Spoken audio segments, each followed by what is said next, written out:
Setback is just a new setup for your come back. इसलिए कभी भी ऐसा कोई सेटबैक आए ना करियर में या जीवन में तो घबराइएगा मत, क्योंकि अब आपको मौका मिला है कि आप हर चीज़ अपने इच्छा अनुसार कर सकते हैं। मंथन में आज जो मेरे मेहमान हैं उन्होंने भी जीवन में बहुत सारे सेटबैक्स देखे हैं, बहुत मेहनत की है, और ऐसा नहीं है कि उनकी मेहनत या सेटबैक्स अभी भी कम हो गए हैं। कई बार क्या होता है ना कि आप बहुत बुलंदी पर पहुंच जाते हैं तो भी टेंशन आपकी बढ़ जाती है। टेंशन इस बात की क्योंकि बुलंदी पर ठहरने के लिए बहुत मेहनत की आवश्यकता होती है। जब आप आगे बढ़ रहे होते हैं तो ऐसे बहुत से लोग होते हैं जो आपको पीछे खींचने की कोशिश करते हैं, और उस जद्दोजहद में अगर आप फंस गए तो आप पीछे हो जाएंगे। लेकिन अगर आप सिर्फ और सिर्फ अपने ऊपर फोकस करेंगे तो आप आगे बढ़ते रहेंगे। आज मेरे साथ हैं आशीष सिंह जी। आशीष जी एक बहुत ही जाने माने कथक के नृतक हैं। देखिए, नृतांगना बोल देती तो वो लड़कियों के लिए होता है, तो वो उनके लिए मैं क्या बोलूँ मुझे नहीं मालूम, बस मुझे इतना पता है कि वो बहुत अच्छा नृत्य करते हैं कथक का, और उन्होंने नेशनल और इंटरनेशनल प्लेटफॉर्म्स पर अपने कथक नृत्य का प्रदर्शन किया है। बहुत उन्हें प्यार मिला है, बहुत उन्हें सम्मान मिला है, और मुझे बहुत खुशी है कि वो मेरी नगरी से हैं, वो काशी के हैं। और जो लोग काशी के होते हैं वो वैसे भी कलाकार तो होते हैं, साथ में बहुत आध्यात्मिक भी होते हैं। तो मैं सोच रही हूँ कि उनको एक रिक्वेस्ट भेजूँ, उनसे कुछ बातें कर लेते हैं। अगर आपके मन में कोई सवाल है कथक नृत्य को लेकर के या उस नृत्य को लेकर के जो धीरे धीरे देश भर में अपना दम ज़रूर तोड़ रही थी, लेकिन कुछ ऐसे लोग हैं आशीष जी जैसे जो कि इस पीढ़ी को रिप्रेजेंट करते हैं, और उन लोगों ने इस नृत्य को अभी तक संभाल रखा है। तो आशीष जी, मैं आपको भेज रही हूँ एक रिक्वेस्ट।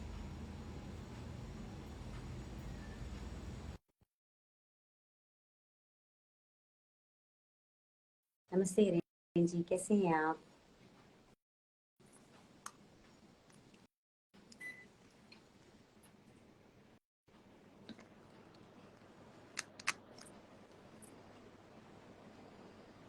आशीष जी, आप मुझे दिख नहीं रहे। हाँ, आपकी आवाज आवाज तो आ रही है पर आवाज आ रही। अच्छा। आवाज आ रही है आपकी, पर आप मुझे दिख नहीं रहे बिल्कुल। हाँ, हाँ, आवाज देखिए। नमस्ते, वेलकम, कैसे हैं आप? मैं अच्छा हूँ। आप कैसी हैं? मैं बहुत बढ़िया हूँ। और आज मेरे को कथक के बारे में जब आप और जानकारियां देंगे तो मैं और भी अच्छी हो जाऊंगी और भी बेहतर हो जाऊंगी। जी। आशीष जी, एक बात बताइए, आजकल की जो पीढ़ी है वो तो वेस्टर्न डांसेस के ऊपर वो वेस्टर्न डांसेस सीखती है। आपको क्या हुआ कि आपने सोचा कि मुझे कथक ही सीखनी चाहिए? मतलब इसके पीछे कोई कहानी है क्या? घर का प्रेशर था या आपकी इच्छा रही कि मुझे कथक ही सीखना है? घर का प्रेशर तो नहीं था, पर ये जरूर था कि मैं राजपूत फैमिली से हूँ हम्म, और हमारे घर में ऐसा कोई माहौल नहीं है संगीत का या नृत्य का। पर मेरी दादी जो थी उनको शौक था, हम्म, और मैं अपने घर में 10 वर्षों बाद मेरा जन्म हुआ था। अच्छा। तो उसके उपलक्ष्य में बहुत बड़ा आयोजन हुआ था जिसमें बनारस के काशी के बड़े बड़े कलाकार आए थे, जैसे बागेश्वरी देवी जी, सुनील सिंह जी। सुनील सिंह जी मेरे दादी के जो सगी बहन थी उनके बेटे थे। तो अच्छा। उन्होंने ये सारा कार्यक्रम ऑर्गेनाइज किया था अच्छा, कि घर में इतने वर्षों बाद इतना बच्चे का इतनी जन्म खुशी हुआ आई है। है। हाँ, इतनी खुशी आई है, एक चिराग आया है, तो एक आयोजन हो। तो हाँ। उसी आयोजन में कथक डांसर भी थी जिनका नाम है सरला नारायण सिंह जी, जो कि अभी भी हैं। हम्म, उन्होंने नृत्य किया था। तो ऐसा दादी मुझे बताती थी कि उन्होंने तुमको गोद में लेकर नृत्य किया था।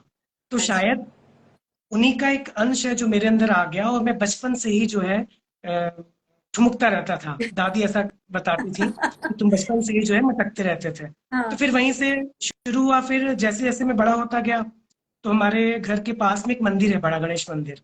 वहाँ हम्म, आए दिन क्लासिकल आयोजन होते रहते थे, क्योंकि काशी है और जी बिल्कुल। काशी अपने आप में सांस्कृतिक नगरी है। तो वहाँ हर हमेशा हर वक्त कुछ न कुछ आयोजन होते, तो मैं जाता था। तो मुझे डांस ही अट्रैक्ट करता था, कथक डांस। तो मुझे लगा कि मुझे सीखना है। फिर मम्मी पापा ने भी नहीं रोका, उन्होंने बोला ठीक है, तुम्हारी जैसी इच्छा है तुम वैसा करो। तो फिर मैंने सीखना शुरू किया। फिर वहीं से मेरी जो जिंदगी है शुरू हुई कथक की। आशीष जी, एक ना बड़ा पर्सनल सवाल आपसे पूछूंगी मैं। ये सवाल शायद थोड़ा सा अजीब और अटपटा है, पर मुझे लगता है कि मुझे आपके माध्यम से बहुत लोगों तक ये बात पहुंचानी भी है। जब हम कथक करते हैं तो हमारे शरीर में एक लोच आ जाता है, हमारी जी हमारी बातें करने की, हमारी जो बातों को कन्वे करने का तरीका है वो भी बदल जाता है, हमारी भाव भंगिमाएं जो हैं वो हम बहुत एक्सप्रेसिव हो जाते हैं। आपको कभी आपके हम उम्र लड़कों ने चिढ़ाया कि तुम तो लड़कियों की तरह बिहेव करने लग गई हो? क्या कभी आपको इस तरह का कुछ टैंट्रम सुनना पड़ा? या तुम राजपूत खानदान से हो, क्या तुम डांस करने वाले ग्रुप में चले गए हो? क्या इस तरह का कभी आपको कुछ सुनने को मिला? हाँ, सुनने को मिला। जब शुरुआत थी तो उस समय उतना मतलब बचपन ही था हमारा और उतना दिमाग नहीं था, तो मुझे लगता था हाँ थोड़ा और मटक ले, थोड़ा और ये कर ले, तो वो तो सुनने को आता था। दादाजी को नहीं पसंद था। दादाजी को बहुत गुस्सा, उन्होंने मुझे एक थप्पड़ भी मारा था, बहुत ओहो, तेज से। कि तुम डांस क्यों कर रहे हो? हाँ, तुम राजपूत के घर में नचनिया पैदा हो गया। हाँ, ये डायलॉग तो बहुत पॉपुलर होता है। जी जी जी जी। पर दादी को बहुत पसंद था, तो ये मेरा जो ये रास्ता है ये आसान होता गया। और कई बार ऐसा हुआ, और बिरजू महाराज जी ऐसा बोलते हैं कि कोशिश करनी चाहिए कि अगर आप डांसर हैं तो इस मंच पर आप जो है सारे भाव करिए, पर मंच से उतरने के बाद आप नॉर्मल अपने स्वरूप में आ जाइए। ये कलाकार है। अब अरे हम उस पर कोई भाव कर रहे हैं, घूंघट का भाव लिए, अब हम पूरे टाइम थोड़ी घूंघट का भाव करते हुए चलेंगे। वो जब हम स्टेज पे गए तो हमने अपना जो भी लास्ट से भाव घूंघट का है या जो भी लास्ट अंग की जो चीजें वो की, उसके बाद मन से उतरे, फिर अपने हम रूप में आ गए कि हाँ हम एक पुरुष। अच्छा, आपको बहुत सारे अवार्ड्स मिल चुके हैं, आप बहुत प्लेटफॉर्म्स पे अपना प्रदर्शन भी कर चुके हैं, भारत में किया, विदेशों में आपने किया है। आपका कोई सबसे यादगार प्रदर्शन आज तक आपको कुछ है जो आप मुझे बता सकते हैं या दर्शकों को बता पाए? मेरा जो सबसे यादगार जो था वो संकट मोचन संगीत समारोह वाराणसी। मतलब मेरे लिए बनारस का ही आपको बहुत, पसंद आया सबसे ज्यादा? हाँ जी हाँ जी, क्योंकि वहां की अलग खुशबू है, एक वहां के अ, हवाओं में भी एक अलग खुशबू है। बाबा विश्वनाथ है, संकट मोचन बाबा है, तो एक वहां का एक अपना एक अलग खुशबू है। और चूंकि सांस्कृतिक नगरी है, तो वहां पे हम्म, परफॉर्म करने की बात ही अलग होती है। तो वहां का बड़ा ही सुंदर मतलब कई बार ऐसा होता है, स्टूडेंट लाइफ थी, आज से 10 साल या पहले मैंने परफॉर्म किया है, तो एक अंदर से एक डर था मंच पे जाने के पहले कि बाबा कैसे क्या होगा। पर जाने के बाद मुझे लगा ही नहीं कि कब प्रस्तुति हो गई, परफॉर्मेंस हो गया, लोगों की वाहवाही मिल गई, तो ये मेरे लिए बहुत ही सुखद अनुभव है मेरे जीवन का। आशीष जी, कभी जैसे आजकल के बच्चों को आप देखते होंगे, आप ही इसी जनरेशन के हैं, पर आपने देखा होगा सब लोग हिप हॉप और अलग अलग स्टाइल्स में डांस करते, कोई ब्रेक डांस करता है, और बहुत सारे बड़े बड़े मंच भी आजकल टेलीविजन के माध्यम से उन लोगों को भी उपलब्ध हैं। और वहां पे क्लासिकल डांसर्स बहुत कम जाते हैं परफॉर्मेंस देने के लिए, जाते हैं इक्के दुक्के जाते हैं। लेकिन मैंने हमेशा देखा अवार्ड उनको मिलता है जो लोग हिप हॉप कर रहे होते हैं या अलग वाले जो वेस्टर्न स्टाइल में डांस कर रहे होते हैं। कई बार जिन डांसर्स का हमें अर्थ ही नहीं समझ में आता कि उनके हाथ पैर वो घूम क्यों रहे हैं, और उनको अवार्ड मिल जाता है। आपको क्या कभी ऐसा लगा कि भेदभाव शास्त्रीय संगीत और शास्त्रीय नृत्य के प्रति लोगों के विचारों में है, रवैये में है? जो प्रगति, जो उन्नति और ख्याति आपको मिलनी चाहिए, वो उसका कोई और फायदा उठा ले जा रहा है, जिसको कि असल में डांस का एबीसी भी नहीं मालूम है।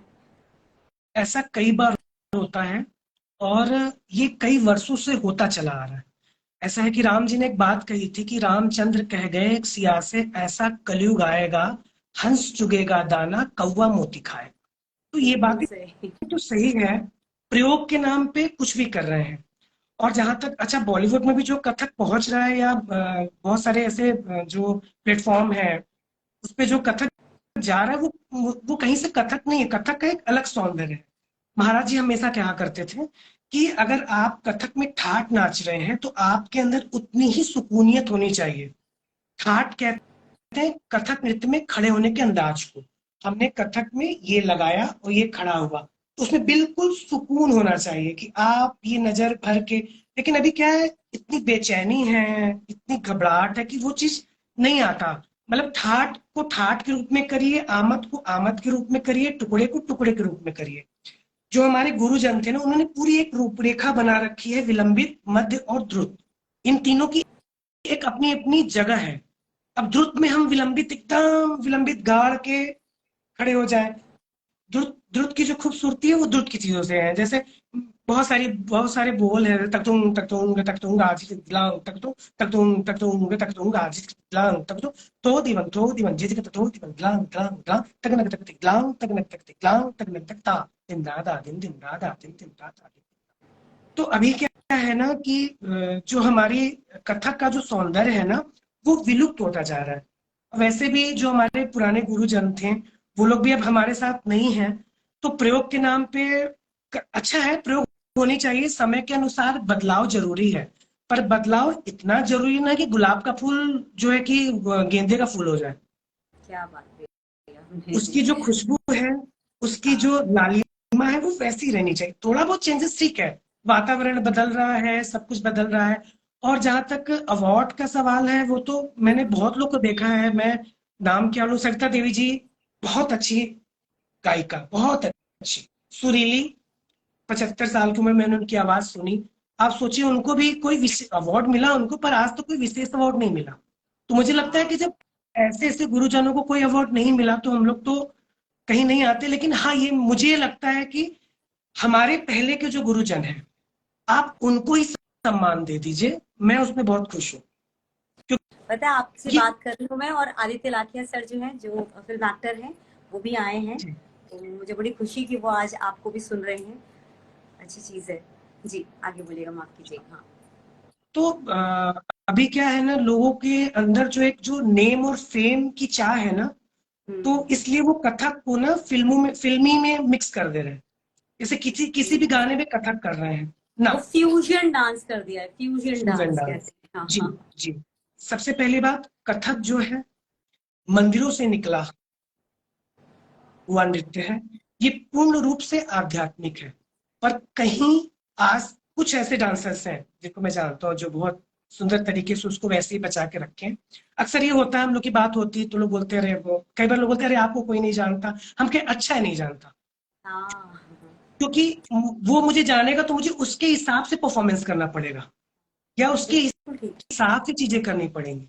अच्छा, हम्म। मेरी आदत है मैं सुनता और देखता बहुत हूँ। तो मैंने जैसे दमयंती जोशी जी को सुना हुआ है, देखा तो नहीं है, इतना सौभाग्य नहीं रहा। वो ठाट करके जब खड़ी हो जाती थी तो फिर खड़ी हो जाती थी, बहुत ही सुंदर वो करती थी ठाट। तो मैंने इतना सुना है उन लोग के बारे में, तो मुझसे अभी आज के हिसाब से मुझसे होता ही नहीं है। मुझे लगता है इसकी जो खुशबू है वो खत्म नहीं होनी चाहिए। आप प्रयोग जरूर करिए, समय के हाँ, अनुसार बदलाव जरूरी है, पर ऐसा बदलाव ना हो कि मतलब वो आनंद ना आए। उसकी खुशबू ही और खत्म हो जाती है। जी, और दूसरी चीज ना कि गुरु लोग को इसके बारे में बोलना पड़ेगा, जो प्रतिष्ठित गुरुजन है वो आशीष, जब इस मुझे ना गुरु जी से एक बात ध्यान में आई। जी, मैंने ऐसा सुना है कि गुरु जो है, पहले के जो गुरु थे, अपने शिष्यों को सब कुछ दे देते थे ताकि उनका नाम, उनके उनकी विरासत को आगे बढ़ाने के लिए कोई उनका शिष्य रहे। पर आज के समय में मैंने सुना है कि गुरु भी कुछ चीजें अपनी मुट्ठी में रख लेते हैं कि अरे मैंने सब कुछ सिखा दिया तो फिर मेरी अहमियत क्या रह जाएगी। आप इसे कहाँ तक सही मानते हैं, और क्या आपने इसे अपनी लाइफ में इसका अनुभव किया है? बिल्कुल ये सही है। और आज के समय में ऐसा हो भी रहा है। पर और ऐसा है, मुझे ऐसा लगता है कि आने वाले समय में, आने वाले 10-20 साल बाद हमें और भी जो पुरानी बंदिशें हैं वो देखने सुनने को नहीं मिलेंगी। क्योंकि स्टूडेंट लाइफ में बहुत सारी चीजें आजकल, चूंकि मेरे पास स्टूडेंट के फोन आते हैं, मैसेज आते हैं, हम्म। बहुत सारी चीजें हो रही, मुझे अपने अंदर बदलाव लाने की आवश्यकता है। प्रयोग, डांस में तो प्रयोग कर रहे हैं, पर अपने अंदर प्रयोग नहीं कर रहे हैं, अपने स्वभाव में प्रयोग नहीं कर रहे हैं। स्टूडेंट कहीं से सीख के आ रहा है, उसको टोंट मार रहे हैं आप। ठीक है, हम्म। अच्छा, हर व्यक्ति की अपनी कैपेसिटी है, हर व्यक्ति का एक अपना परिवार का दायरा है। कुछ लोग बाहर जाके सीख लिए, कुछ हम्म। लोग अपने स्थान पे ही रह के सीखे।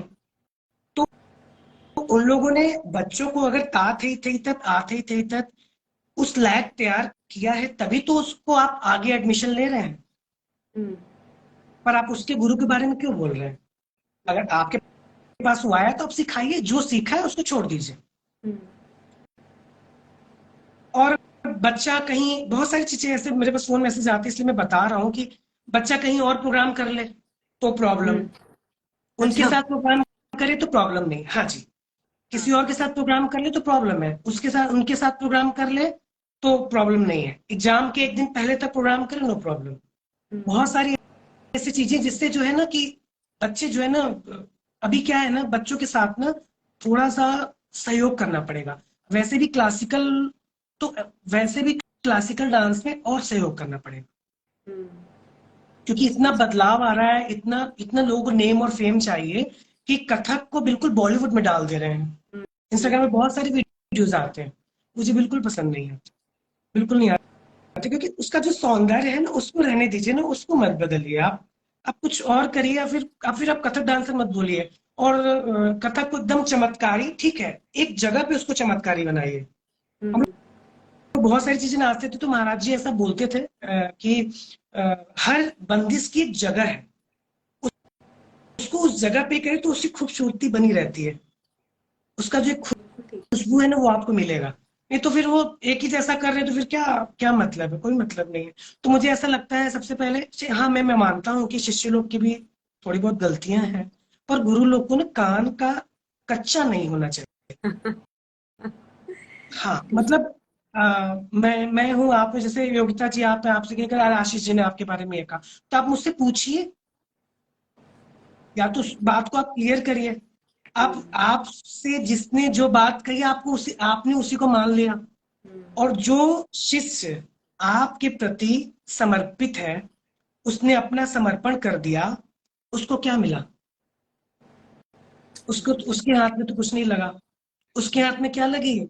कोई ये आके कह रहा है, कोई वो आके कह रहा है, गुरुजी नाराज हो गए हैं, गुरुजी ऐसे बोल रहे हैं, गुरुजी वो तो अपना सब कुछ छोड़ के, सब कुछ छोड़ ही दिया उसने सब कुछ, कि चलो सब कुछ छोड़ के गुरुजी के पास चलते हैं। पर हम्म। लेकिन यहाँ फिर वहां आने के बाद फिर तो उसको तो कुछ हासिल नहीं हुआ। तो ठीक है।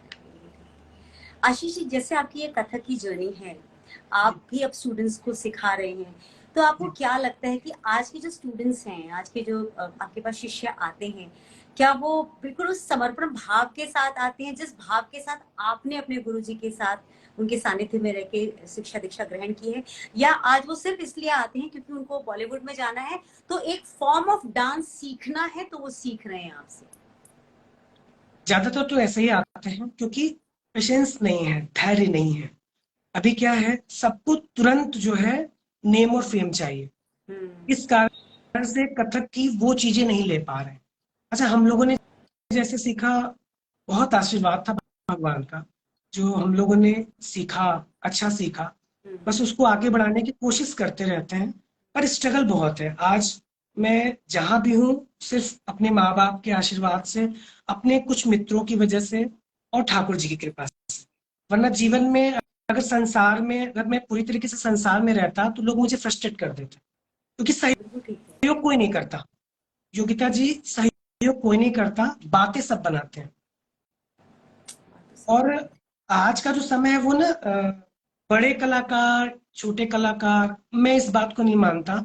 ना ही कोई बड़ा कलाकार होता है, ना ही कोई छोटा कलाकार होता है। कलाकार सिर्फ कलाकार। आशीष जी, कुछ और आपने कोई सपना देखा है आपने जिसको आप चाहते हैं कि वो पूर्ण हो जाए? क्योंकि आप तो बिल्कुल समर्पित हैं, और मैं आजकल आपकी वीडियोस भी देखती रहती हूँ कि आप वृंदावन में भी कृष्ण जी को भी रिझा रहे हैं, राधा रानी को भी रिझा रहे हैं, तो आप तो वृंदावन में आ चुके हैं। आपने कोई ऐसा सीक्रेट ड्रीम रखा हुआ है क्या कि उसका पूर्ण होने का आप इंतजार कर रहे हो? मेरे हिसाब से पूर्ण हो गया, क्योंकि जब मैं संसार में था और जब शुरुआत की थी तो लगता था मैं इस मंच पे पहुंच जाऊं, उस मंच पे पहुंच जाऊं। पर जो दुनिया को नचा रहा है, और उन्होंने उनके सामने जब मैं नाच रहा हूं तो मुझे लगता है अब बस, हाँ, इतना जरूर है कि मैंने जो प्राप्त किया है अपने गुरुओं से, उसको मैं बांटना चाहता हूँ। मुझे अच्छा विद्यार्थी मिले, पर वही है, पेशेंस नहीं होता विद्यार्थियों के ऊपर। मतलब एक दो क्लास के बाद बोले गुरुजी दूसरा सिखा दीजिए, कुछ आगे नया सिखा दीजिए, ये गाने पे सिखा दीजिए। तो ठीक है, वो समय के अनुसार जरूरी, पर आप पेशेंस से रियाज तो करो। रियाज का भी बहुत कम है अभी, बच्चों में रियाज नहीं करना चाहते। तो ये थोड़ा सा खटकता है मन में। बस मेरी यही इच्छा है कि जो हमारी पारंपरिक चीजें हैं, और जो गुरु बड़े बड़े पदों पे बैठे हुए हैं, ये कार्य वही कर सकते हैं, क्योंकि वो हर तरीके से प्रबल मजबूत है, वो कर सकती है इस चीज को। अपनी जो पारंपरिक चीजें जो खत्म हो रही है उसको आपको बचाने के लिए प्रयत्न करना पड़ेगा। मैं तो यही करता हूँ, मैं वर्कशॉप लेने जाता हूँ, मैं कोशिश करता हूँ कि जितना हो सके मैं शुद्ध कथक ही सिखाऊं, या कोई वंदना हो गई, कोई ठुमरी हो गई, कोई दादरा, कोई भजन, ऐसे इन चीजों से बच्चों को जो है मैं इस ओर उनका रुझान करता हूँ। आपको किसी बात का कोई ऐसा रिग्रेट होता है क्या कि काश मैं उस वक्त ऐसा कुछ कर लेता तो ये स्थिति ना होती, मतलब किसी चीज का जीवन में किसी बात से शिकायत या रिग्रेट है आपको? अब मुझे अपने जिंदगी से तो कोई शिकायत नहीं है, लेकिन मुझे एक शिकायत जरूर है, जो हमारे पूर्व के जो कलाकार हैं जो वृद्धावस्था की ओर आ रहे हैं, कम से कम गवर्नमेंट को उनकी तरफ जरूर सोचना चाहिए। बहुत समय दिया है। आज आज के विद्यार्थी कहते हैं, अरे मैंने ये कर लिया, मैंने वो कर लिया, मैंने कुछ नहीं किया। सितारा देवी जी, रोहिणी भाटिया जी, बिरजू महाराज जी, और भी बहुत सारे, इलाहाबाद में है उर्मिला शर्मा जी, बनारस में संगीता सिन्हा जी जो मेरे गुरु जी हैं, इन लोगों ने जब नृत्य शुरू किया तब महिलाओं के लिए बहुत संकुचित सोच थी। तो सबसे पहले इन लोग के बारे में सोचना चाहिए। सल्ला नारायण जी, ये उस समय की डांसर से, जिस समय लड़कियों को नृत्य सीखना बहुत खराब माना जाता था। पर मधु मिश्रा जी, जो कि बनारस की अच्छी डांसर थी, आज कोई नहीं पूछता। आज लोग सिर्फ उनको पूछते हैं जिनका बहुत नाम है, जो किसी पद पर है, जो मुझे प्रोग्राम के लिए बुला सकते हैं, हमको सिर्फ वो याद है। बिल्कुल। छुपे हुए को आगे कोई लाना नहीं चाहता, जो ऑलरेडी आगे है लोग उसी को आगे लाते हैं। तो मुझे इस बात का दुख है। मुझे अपने लिए दुख नहीं, क्योंकि मैंने सुना है काशी बाई जी, या कुछ नाम मिस्टेक हो रहा, उन्होंने 15 साल अपने गुरु जी के पास तालीम ली, गायन की, और आंखें नीचे रहती थी। उनके बच्चों ने एक बार उनको बोला कि अम्मा जाओ खेत दिखाओ, तो वो उनके इंटरव्यू में है, तो उन्होंने बोला कि बच्चों ने बोला, मैंने कहा मैं कैसे खेत देखूं, मेरा तो धमार ताल चल रहा है। तो मैं खेत घूम के आ गई, मैं धमार में थी, मुझे तो पता ही नहीं चला। मैंने बच्चों से कहा, बच्चे मुझसे नहीं होगा। एक बार गुरुजी की बेटी ने उनको काजल लगा दिया था। अच्छा। गुरुजी ने देख लिया, गुरुजी ने बाल मुड़वा दिया। क्यों? कि काजल क्यों लगा ली, ये बहुत पुरानी बात। ओहो, अच्छा। पर शागिर्द ने एक शब्द नहीं कहा। तो ऐसे कलाकारों को जब आज तक कोई सम्मान नहीं मिला, तो फिर तो हम तो किसी लाइन में ही नहीं है। तो मुझे किसी चीज की तकलीफ नहीं है। मुझे अच्छा लगता है ठाकुर जी ने मुझे अपने पास बुला लिया, मैं वृंदावन धाम में हूँ, और जो भी नृत्य की तालीम प्राप्त की थी उसे जिस भी रूप में मैं बांट रहा हूँ, और जितना हो सकता है अपने आप से बहुत कोशिश करता हूँ। लोगों का और किसी का कोई सहयोग नहीं है, सिवाय अपने मित्र मंडल, अपने परिवार का भरपूर सहयोग है, जिसके कारण से मैं ये कार्य कर पा रहा हूँ। अपने अपने पैशन को आपने जीवित रखा हुआ है, अपने सब चीज अपने अपने अंदर को आपने पूरा झोंक रखा है अपने इस नृत्य के लिए। तो मुझे लगता है जिस चीज के लिए आप पूर्ण समर्पित हो जाते हैं वो चीज ही आपके लिए जो है वरदान साबित हो जाती है। और ये कथक नृत्य जो है वो आपके लिए वरदान है। आप उन उन लोगों में से एक हैं जो इस नृत्य की जो शैली है उसको संभाल करके रख रहे हैं। और हमारे भारतीय परंपरा की जो अलग अलग नृत्य है जिनसे हमारी पहचान है, जो हमारी संस्कृति में, अगर आप उसको जीवित रख रहे हैं तो मुझे लगता है कि इससे बड़ा ब्रांड एम्बेसडर तो किसी को मिल ही नहीं सकता ना। कथक का ब्रांड एम्बेसडर आप ही हैं। अब तो अब युवा पीढ़ी के हाथ में सारा दारोमदार है। तो एक ना छोटी सी गुजारिश जी करना चाहूंगी मैं। जी कुछ जी। कह रहे थे आप, कुछ कह रहे थे आप। हाँ, मैं ये कहना चाहूंगा, मुझे इस बात की खुशी है कि जो मंदिरों से शुरू हुआ नृत्य था, फिर मुझे मंदिरों में ही करने का सौभाग्य प्राप्त हुआ। तो आज जब से वृंदावन आए हूँ तब से मैं, मुझे गुरुदेव की कृपा से मुझे हर वक्त, हमेशा, कभी भागवत में, कभी ठाकुर जी के समक्ष, मुझे दिन रात मुझे नृत्य करने का शुभ अवसर प्राप्त होता है। इसलिए मैं अपने आप को परम सौभाग्यशाली मानता हूँ। अच्छी बात, अच्छी बात। मुझे आपसे जो रिक्वेस्ट करनी थी वो ये थी कि मुझे ना कथक मैंने फिल्मों में ज्यादा देखा है और स्टेज पे थोड़ा सा कम देखा है मैंने। आपसे जी गुजारिश करूंगी कोई एक अच्छा सा भाव मुझे भी सिखा दीजिए आप, अगर आप सिखा पाए तो, ताकि मैं आपको जी। कॉपी करके सोच सकूं कि इसे कैसे किया जा सकता है। ठीक है, अगर मैं कोशिश दिक्कत ना करता हो हूँ। तो। एक छोटा सा ठुमरी का एक है। हाँ हाँ। काहे रोकत डगर प्यार नंदलाल मेरे, काहे रोकत डगर प्यारे नंदलाल मेरो, काहे। मेरी आवाज अच्छी नहीं है। नहीं नहीं, आवाज नहीं, मेरा ध्यान तो सिर्फ आपकी भाव भंगिमाओं पर था। मतलब कितना वो डेलिकेट है और कितना, मतलब असल में नाजुक, वो जो चेहरे के भाव और उंगलियों के भाव, हाथों के भाव, बहुत अद्भुत लग मैं रहा घूंघट था। भी दिखाता हूँ, मैं घूंघट भी दिखाता जी जी।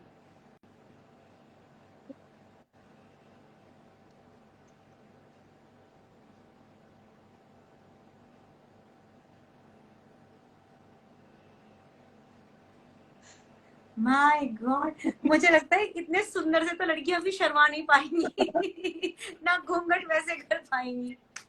बहुत अद्भुत, बहुत अद्भुत। आप इसी तरह से आगे बढ़ते रहिए। मैं चाहूंगी, जरूर आपसे गुजारिश करूंगी कि आप जो लोग इसे बाद में भी देखेंगे, आपके स्टूडेंट्स और वो लोग जो कथक के प्रति जिनका प्रेम है, अगर उनको कोई मैसेज आप देना चाहते हैं तो आप जरूर एक मैसेज दीजिए उनके लिए। हूँ। प्रेम लाए, सबसे पहले जो सबसे ज्यादा जरूरी है, अपने नृत्य में आध्यात्म और प्रेम, और दूसरों के प्रति भी, मतलब जो भी हमारे पूर्वज हैं, जो भी हमारे हमारे पहले के जो गुरुजन हैं, उनका सम्मान करें। सबसे पहले उनका सम्मान बहुत जरूरी है। हम कितना भी नाच लें, कितना भी नाच लें, किसी भी लय में नाच लें, आड़ बियाड़ कुआड़ सब कर लें, लेकिन गुरु गुरु ही रहेगा। क्योंकि उन लोगों ने जिस समय स्ट्रगल किया है ना, उतना स्ट्रगल हमें आज के स्टूडेंटों को नहीं करना है। थोड़ा सा कथक सीख लिया, थोड़ा सा फिल्मी कर लिया, टीवी में पहुंच गए, शो में आ गए, कोरियोग्राफर बन गए। पर उन लोगों ने जिस समय मेहनत किया, उन लोगों ने बहुत कुछ सुना, और विशेष रूप से महिलाओं ने। वैसे तो हमारा कथक पुरुष प्रधान है, पुरुषों से ही शुरू किया, पर आज महिलाएं भी कर रही हैं, बड़ा ही सुंदर है। और मंदिरों से शुरू हुआ जो नृत्य था, वो कोठों तक भी गया, कोठों में भी बहुत सुंदर हुआ। हम्म। कोठों पे जो नृत्यांगनाएं थी, जो हमारी बाईजी लोग थी, वो बड़ा ही समर्पित रूप से सीखती थी नृत्य। गुरु बिल्कुल दूर में बैठते थे, वो उनसे बिल्कुल दूर बैठती थी, और पूरी नजाकत के साथ इस तालीम को प्राप्त करती थी। उनकी वजह से हमारा नृत्य और खूबसूरत हुआ है। पर अब तो वो सब कुछ खत्म ही हो गया है ना। हाँ जी, हाँ, कथक पर कुछ जगहों पे है, जैसे जयपुर में है, और वो लोग अच्छा। बहुत अच्छी गायिका भी होती है। हम हम संसारी क्या है ना, हमेशा नेगेटिव चीजों को देखते हैं, उनकी पॉजिटिव चीजों को नहीं देखते। उनको बनाने वाले हम ही हैं, वो स्पेशल से नहीं आई हैं, उनको बनाने वाले हम ही हैं। पर अभी ना लोगों के प्रति जो एक प्रेम भाव है ना, वो कम हो गया है। जो सबसे बड़ा जो मेरा मैसेज है, मैं यही देना चाहता हूँ कि कृपया प्रेम से रहें, क्योंकि हर व्यक्ति अपनी किस्मत की खाता है। पर ये बात कोई नहीं सोचता। आज के समय में आपको अगर आर्टिस्ट बनना है, तो आपको लोगों से फोन करके बात करना पड़ेगा, आपको एक अच्छा अप्रोच बनाना पड़ेगा, तो आप अच्छे आर्टिस्ट हैं, आपको लोग जानेंगे, वरना आपको कोई नहीं जानेगा। बिल्कुल ऐसे ठीक है। बहुत सारे कलाकार हैं जो गुमनामी की जिंदगी में थे, और वो चले भी गए, आज नहीं है वो हमारे बीच। पर चूंकि मैं आर्टिस्टों को खोजता हूँ, मतलब मेरा आदत है, मैं देखता हूँ, सुनता हूँ उनको, जो पुराने हमारे वृद्ध कलाकार हैं, मुझे उनके लिए तकलीफ होती है, मुझे अपने लिए अब कभी तकलीफ नहीं होती।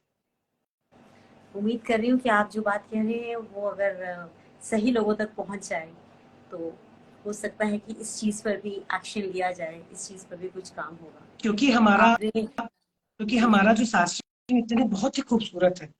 ऐसा कहते हैं गुरुजन की, नृत्य हो रहा हो, सामने वाले को निद्रा आ जाए, हाँ, ऐसा नृत्य होना चाहिए,